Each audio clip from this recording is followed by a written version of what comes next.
Hey everybody, welcome back to the Chat GTM podcast. This is Michael Beck with Think Tank GTM reporting to you live here from the Restaurant Leadership Conference here in Phoenix, Arizona at the beautiful JW Marriott Resort. This place is badass. I happen to be here with Mr. Chris Linney from Olo. Chris, how you doing today? Good. That was a great intro, by the way. Yeah, that was impressive. I've done a couple of them. I used to do the Micro Machines commercials back in the day and talk about little cars. You get so many at a time. No. I had some really good coffee earlier, you can probably tell. So today we're talking about the Olo app, and Chris, as I understand it, you're foundational in bringing this whole thing to life, right? And we're all about go-to-market, and what you're doing is clearly part of go-to-market. Yeah. Tell us a little bit about what Olo's doing with this new app. Yeah. So we introduced the Olo app at Beyond4, which is our customer conference earlier this year. So we're really excited about it, and ultimately what we're trying to do is help connect brands and customers in a more efficient way. There's kind of two ways to do it today. There's first party, which someone goes directly to a brand, places an order. A lot of benefits there. Obviously, the brand gets the guest data. There's no commission. Right. Generally integrated into their existing infrastructure. And then there's third party as well, which has its benefits as well. Incredible network to acquire new guests, bring them into your concept for the first time, or maybe a return visit, whatever it may be. And we believe that there is kind of the second party opportunity in between first and third. Ooh, okay. So well marketed there. And that's really where we're trying to live. So with the Olo app, trying to take the best of both worlds. So kind of what we highlighted, commission-free ordering, integrate into the existing infrastructure, share guest data with brands, and also kind of give them the reach that they traditionally get with third party, introducing them into new customers that maybe have never visited their concept before. So that's really the core thesis of the Olo app is how do we provide a new demand channel to brands that brings the best of first party and third party into second party, or the Olo app in this example. Okay, dumb guy question here. Yeah. Who's using the app? Is it the operator? Is it the customer? Who actually is interacting with it? Yeah, so it'll be a consumer-facing product. Okay. So launching later this year in October. So really what we announced at Beyond4 was the concept of this, really kind of sharing with our community, letting them hear directly from Noah, our CEO, what we're building. So that was really exciting. And then, taking this to market officially later this year. It will all flow for Olo customers through their existing tech infrastructure today, which is great. So no new processes that they need to train their staffs on, no new dashboards, things of that nature, fully integrated through Olo. And then, the guest, this will be a new app that they can install on their phone and order from Olo's 90,000 locations directly through that platform. That could be something very disruptive.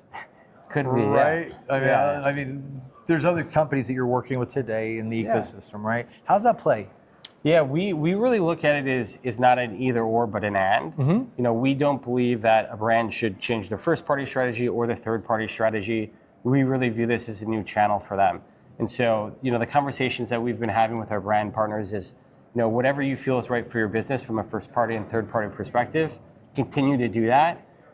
What we really just want to introduce is a new channel that we believe takes the best of both of those worlds and brings them together through the Olo app. And again, not in either or, but in and. So really just trying to find new ways for guests to interact with brands and help brands grow profitably and capture more data to enrich what they have and ultimately build a stronger business. And I might be going out in the distance here. So if I'm interacting with the app and I'm a consumer and I'm ordering my food from a restaurant of my choice that I love, is there a way that I can save my history, my orders, the things that I like? That way I can speed up my transactions. Yeah, absolutely. Yeah, so we have a product called Olo Accounts, which is generally kind of first party login for a lot of our brands. There's over 20,000 locations using it today. That will really be powering the Olo app experience. Oh, okay. And so what's great about that is if a guest has an Olo account, they sign up for the Olo app, all their previous order history will follow them into the Olo app, very similar to what you see with Shopify and the Shop app. And we really want to keep that kind of cohesion going between those two things. So as guests order with the Olo app, obviously will be saved in the Olo app. They can see their history, make it really easy to reorder. But additionally, as they order more first party, that will follow them into the Olo app as well. And so really, we believe that the reordering experience needs to be incredible. We know it's such a high percentage of orders. Yeah. And so that's a big piece of what we're doing as well. Eventually, we want to bring in things like guest preferences, things of that nature to provide a more kind of hospitable experience to the consumer. So all things that we're thinking about and building out in the Olo app as well through Olo accounts. I'm sitting here thinking about the whiteboard sessions you guys had when you're thinking about this blank sheet of paper, Yeah. right?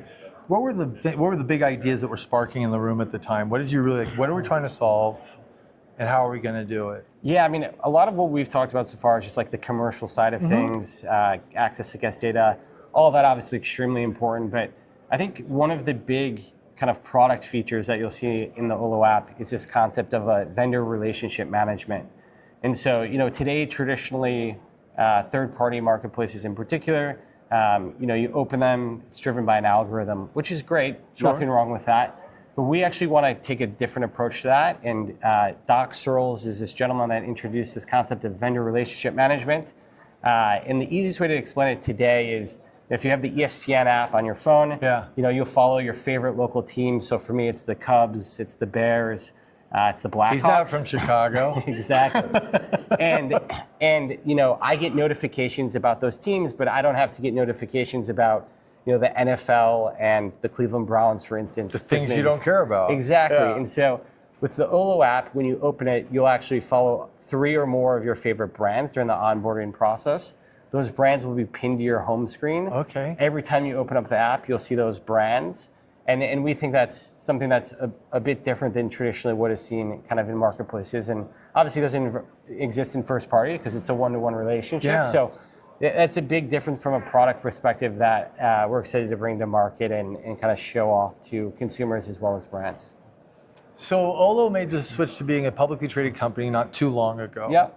How's that changed, or being able to say, hey, we have this great idea. How do you get that through that pipeline and that approval process? Because there's so many eyes on everything now. Yeah. How's that work? Yeah, so we went public, and then last fall, so in September, we were taken private by Tomo Bravo. Okay. Which has been See, really I just exciting. got educated. I had my head in the sand. Yeah, so back to being a private company, which it's been an incredible experience for us. I think, obviously being a publicly traded company, there's a huge focus on your financials, and everything is dollar in, dollar out. We have an incredible partner with Tomo Bravo that really wants to invest in how does Olo help grow the industry and deliver new solutions to deliver value to our customers. And so, a big thing that we've focused on over the last 6 months since that acquisition is getting back to delivering kind of core new features within our product, and then also developing new features. And so the Olo app is a big kind of investment that we're making. We also recently acquired Spengo from a loyalty perspective, Heard about that, which we're really excited about. And so I think you're going to see a lot more innovation coming out of Olo in the next 6, 12, 18, 24 months, and really powered by that acquisition from Tomo Bravo and kind of their commitment to helping Olo further the restaurant industry. Well, you guys are kind of the gold standard in the industry for this stuff. I appreciate it. No, Yeah, absolutely. And when you were doing this, what personal glee and joy did you get out of this project? Yeah, I mean, selfishly, it's been really interesting. I mean, we were talking off camera.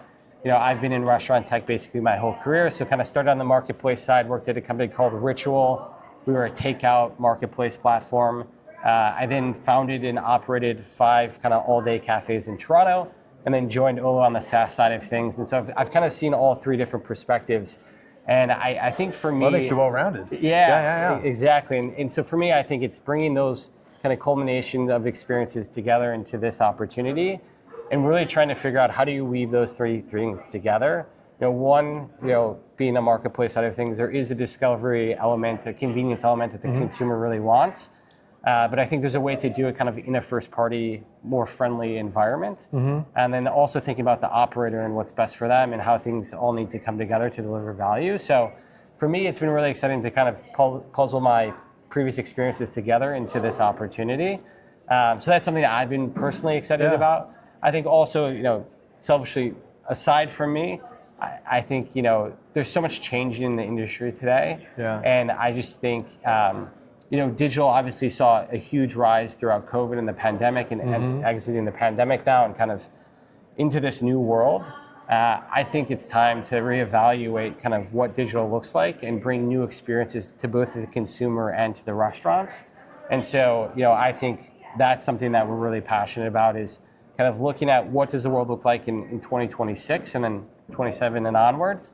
And I think we're doing something kind of interesting in this space that will hopefully benefit consumers and restaurants in this new world.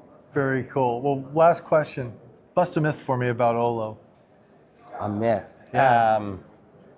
I mean, I don't know what's out there, but I would say, maybe one thing worth sharing is we obviously made this acquisition of Spengo. It's a loyalty solution. I think Olo also integrates with over 400 different partners. So whether it's a POS, loyalty, custom front ends, whatever it may be, people probably are wondering what's happening with Olo now that we're private and we've acquired loyalty. Right. One thing I think we really want to convey to the industry is like we will always be an open platform, and that's something that will never change and that we remain committed to. So that's a really good myth to bust. I think especially here with so many different partners. Yeah. It's something that's really important to our mission is always being open and something that we want to continue to convey to the industry.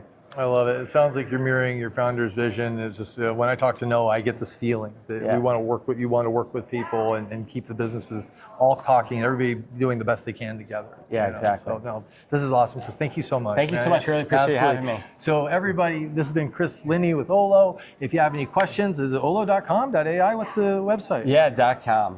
.com. See, there's another myth busted. And so for now, it's Michael Beck and Chris Linney signing off here from the Restaurant Leadership Conference. We'll see you guys in the next one. Stay tuned for more action from the show. Thanks so much. Take care. See ya.